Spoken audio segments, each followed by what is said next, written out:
Dokta, kwa nini mimi ninatokwa na maziwa kwenye matiti yangu? Kwa nini ninatokwa na maji kwenye matiti yangu na sina ujauzito wala sinyonyeshi? Hili ni swala ambalo wanawake wengi wamekuwa wakiniuliza na hawajui kwa nini hiyo hali inawatokea. Yawezekana na wewe ni mtu ambaye inakusumbua ile tatizo. Na hili ni muhimu sana kalielewa, kwa sababu lina madhara sana kama mtu asipolitatua.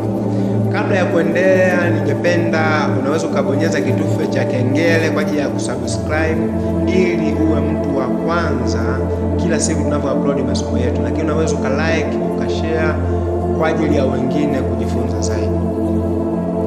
Hiyo changamoto ya kutokwa na maziwa kitaalamu inafahamika kwamba ni changamoto ya kuzidi kwa homoni ya prolactin, ambapo inaitwa hyperprolactinemia, ambapo hii changamoto ni kwamba hiyo prolactin ni homoni ambayo inazalishwa na pituitary, ambayo ni tezi inayopatikana kwenye ubongo kwa ajili hasa ya kwenda kuzalisha maziwa kwa mwanamke ambaye ananyonyesha.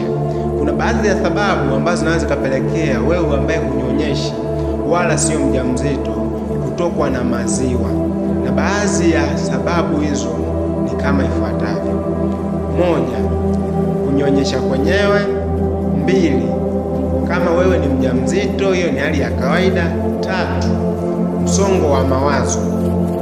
Kama una msongo wa mawazo, basi kuna uwezekano hiyo homoni ya prolactin ikazalishwa kwa wingi kuliko homoni nyingine.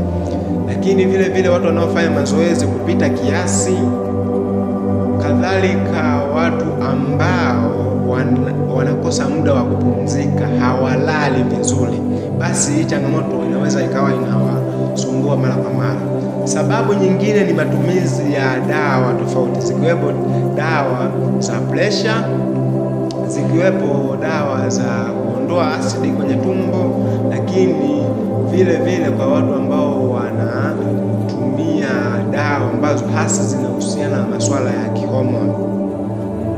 Na changamoto nyingine hasa ni kuvimba kwa pituitary. Kama hii tezi ya pituitary ambayo inazalisha homoni itakuwa imevimba, aidha kuna uvimbe wote mle, basi inaweza ikawa ni shida.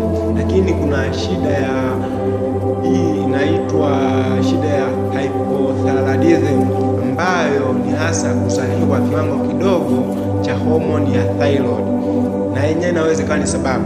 Lakini vile vile changamoto ya PCOS, ambayo hasa inapelekea mwanamke kushindwa kukomaza mayai yake, aidha kushindwa kupata ovulation. Kiufupi, kama unapata dalili za namna hii, aidha unaona dalili ya kutokwa na maziwa, aidha maji kwa maziwa yako, hakikisha vitu kama hivi unavirekebisha, unaviepuka. Ukisha viepuka, basi itakuwa ni rahisi kutibu. Zaidi tutaenda kuangalia wakati ujao kuhusiana na dalili za mtu ambaye homoni ya prolactin imezidi, pamoja na madhara ya kuzidi kwa prolactin. Ni muhimu sana kwa ajili ya wengine kujifunza. Unaweza ukashare ujumbe huu kwa wenzako kwenye WhatsApp, mitandao mingine, ili nao wajifunze. Asante sana na nikutakia siku njema.